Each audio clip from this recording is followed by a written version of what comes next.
What is up, YouTube? It's Mekabre back with another Destiny 2 video. This one's going to be a little bit different. It's a combination of two things. I recorded this video a while ago and have yet to post it, so here it is. I was going to do this if Hawkmoon didn't come out, but I have a question for you. And before I ask this question, make sure you're subscribed because there's still like 40% of you that aren't subscribed that watch my videos. I don't know what you're doing, so please subscribe. It'll help me out. It'll encourage me to keep putting this content out. I have content every Tuesday, every Saturday, sometimes more depending on what's going on in the world of Destiny 2 right now. If you'd like to see another game, let me know in the comments down below and I'll see what I can do. Okay? But here's my question, and this goes to every single Destiny 2 player out there. It doesn't matter if you've played at the very beginning, Vanilla D2, and it doesn't matter if you're currently playing right now. Whenever you have played Destiny, please answer this question honestly. Tell me in the comments, and ask yourself. Just think about it, okay? Why is the Crucible so toxic? That's my question right there. That is my question. I will let you sit and I will let you think about that. As you will see in the background gameplay, I hop on D2. It's like a Monday evening before reset, like a Sunday evening, something like that. I hop on, Vito's on. I want to say Pietistic was on with me. We were just chilling. Okay, me and Vito hop in the Crucible, which is rare for us, may I add. We are not in the Crucible a whole lot. Okay, we do a lot of PvE stuff. But when we do hop in PvP, usually we have a lot of fun with it, right? We play a few rounds, complain about the meta, as you do, and then we turn around and we leave and go back to our PvE stuff. Makes sense. I needed to complete a couple bounties, so I'm in the Crucible doing said bounties, and then I get hit with emote, bag, arbalest, bastion, Jotun, aha, bag, haha, message, you're bad, get good at the game, kid, because you're an absolute scrub. And I ask myself, why? I'm not going out there. I'm not using the quote unquote meta weapons. I rarely use a 120 hand cannon. When I do, it is the steady hand, and I don't even have a good roll on mine. Okay, I'm sorry. It's decent, but it's not great. I don't turn around and I don't spray Bastion. If I use Arbalest, it's because usually I've been bagged on in that match before putting Arbalest on. The only time I will use Bastion is if I need fusion rifle kills, and I refuse, absolutely refuse, to take Jotun into the Crucible. Now, maybe this is a PS4 problem, maybe it's not a PC problem, I don't know, and I can't tell you for sure, but all I can say for sure is that why is it so toxic, and can we fix this problem? Is it even fixable? There's so many people complaining, so many people leaving Crucible, not because it's toxic, no. The way they're looking at it is one thing is broken in the game, or two things are broken in the game, or a few things. Heck, I think there's personally a long list that should be fixed in the Crucible, but everyone's leaving because of it. In my opinion, the thing that's deterring people from playing Crucible in the first place, and basically turning people away from this side of the game altogether, or the game in general, is the amount of like toxicity we have in Destiny 2. It's ridiculous, guys. Come on. We used to be such a close community, and I still think there's an opportunity for us to get back to that, but everyone's become so focused on raising their KD or getting the most amount of kills in each Crucible match that they can, that A, I go into control and I'm the only one playing objective, and B, I get bagged on almost every single match. And it's not because I'm famous. I'm not, okay? I have 20 some subs. I've never done anything that's crazy in the terms of Destiny, in Destiny world, that would put me up on this list to be famous. So it's not because I'm famous. They're bagging on me because they're using weapons that they consider to be good, and in their defense, they are good, but there's no reason to turn around and bag, okay? Sorry for the little rant. Now, let's get into the good stuff here today. Like I mentioned, background gameplay is me just done.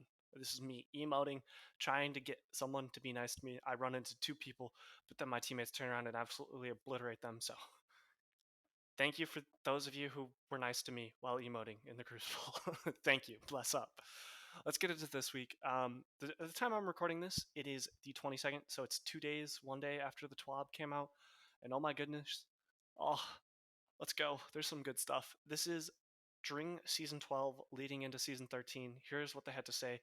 Here's as we round up the season of the hunt and really kind of just give us a little bit of a layout as to what's sticking around for year 4 all the way until the end of it, okay? So, sticking around. As we have mentioned in the past, we are moving to make seasonal content stick around longer to reduce the amount of FOMO, otherwise known as fear of missing out in Destiny 2. Okay? Our goal is to help players experience narrative beats and activities even if they start playing later than the season has ended. Or later after the season has ended. My apologies. So here's some of the things that are staying after season 12 finishes, but will be here all the way through season 13, season 14, and I think season 15. If correct me if I'm wrong, but all the way up until Witch Queen is released. Story missions, they will be launched from a node over in the director. Okay, awesome, love that.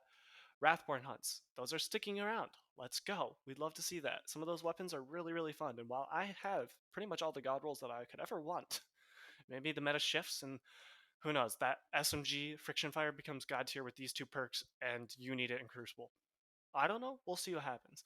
The Adored quest will continue to be available. Awesome for people who return or, for whatever reason, have been unable to play during this season. The Crow's vendor screen on the Tangled Shore is going to stick around, although Crow is getting moved. We don't know where. We're assuming the tower, but we have no clue where. The Hawkmoon Exotic Quest and the Master Activity, for those of you who don't know or have been under a rock, yes, the Harbinger activity is out. I have a guide up for it. It is a little bit on the long side, but it's partly because some of these areas are a little like, where do I go? So a lot of it you can skip ahead if you don't need to know where to go, but it's just a brief, here's some suggestions. Here's how you can do this a little bit faster. Here's where everything's at. Okay. Seasonal Seal and Warden title, those are both sticking around, but some stuff's changing because of the Bungie rewards page, so be wary on that.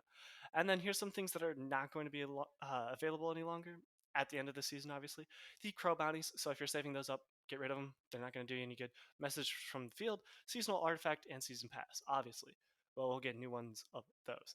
So that's really, really good to hear, in my opinion. And I am honestly excited that some of those things are sticking around because, like I said, if something changes in the meta, it'll be really, really nice to be able to go back to Wrathborn hunts later on and see, hey, it still works. Now, here's the other big thing that I'm honestly super stoked about because this was one of my favorite things from last season. Umbral Engrams. Yes, that's right. They're coming back, and they're coming back with season 13. So they're going to be here very, very soon. Now, here's the deal, though.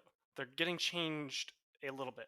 There will be a prismatic caster. You will be able to work on specific types of engrams that you would like. You can focus them as we had in the past, but they're not going to be dropping as much, okay? Because, oh my goodness, there was a lot of them. And I mean a lot. Um, as they say here, you may notice fewer Umbral Engrams sitting in your inventory than before. While it was fun to watch Umbral Engrams rain down on players in Season 11, the drop rates were higher than expected, and so we were rebalancing the drop rate. So that's awesome to hear. They're going to turn around and fix that. They're not going to be dropping as frequently, and I bless up because I always had to go down to the drifter, prismatic recaster, turn in my full set, then go back to the postmaster, and then back to the prismatic recaster, and then back to the postmaster, and it was just this never-ending cycle. It felt like. So thank goodness they're fixing that. Hopefully they still drop frequently. Maybe like prime engram rate. I'd be fine with that personally. I get quite a few prime engrams. Usually I get 3 or 4 each day, perfectly fine with that. Some of the things that you'll be able to get Umbral Engrams for, okay, or from, my apologies, completions at least: patrols, strikes, Crucible, Gambit, Nightfall Ordeal, public events, Blind Well, Nightmare hunts, Exo challenges, Empire hunts, and the new seasonal activity. So notice Wrathborn hunts aren't on there. You're not going to be able to get it from those. What was the other thing that I was trying to think of? They have Blind Well on there, but yet they do not have the Altars of Sorrow, which I don't know. I mean, I guess technically there's no real reward from Blind Well necessarily, like there is from Altars of Sorrow. Each day you get a weapon, so it'll be interesting to see how that works. But also keep in mind you can get Umbral Engrams from literally killing any enemy in the game. So if you're out over on patrol mode and you're not doing an actual patrol, you're not doing a public event or anything, and you just decide to kill a drag, he might end up dropping one, which will be really, really nice. With these, There are going to have to be some new weapons, or the weapon list is going to be smaller because some of the weapons that were originally on this, if you recall, are no longer going to be here. So that's really, really cool. There's also this thing called a prismatic lens. It's going to allow you to focus even more, target either a narrow collection of gear or specific armor stats. So really, really cool. They make some changes to the titles, so you can now get gilded titles. Not exactly sure. Their explanation is a little fuzzy, in my opinion. Definitely, we'll be able to see what it's like come next season. But this is something a lot of people have been complaining about for a long time, so we're really, really glad to see it. And also, at the end of the TWAB, as usual, they've been focusing problems that have been reported, and they've been working on them. They let you know which ones they fixed, and they let you know which ones they're still working on. So if you do see a problem, send it out to Bungie's Twitter or Bungie Help Forum, whatever, they'll work on it. Trust me, they're still working on that companion app for us PS4 players. So thank you. With that, that's the end of this video, guys. I hope you all enjoyed, and I hope you all are excited for season 13 as I am, because man, I cannot wait. And with that, like, sub, comment, do what you want, and get back to grinding, you crazy guardians.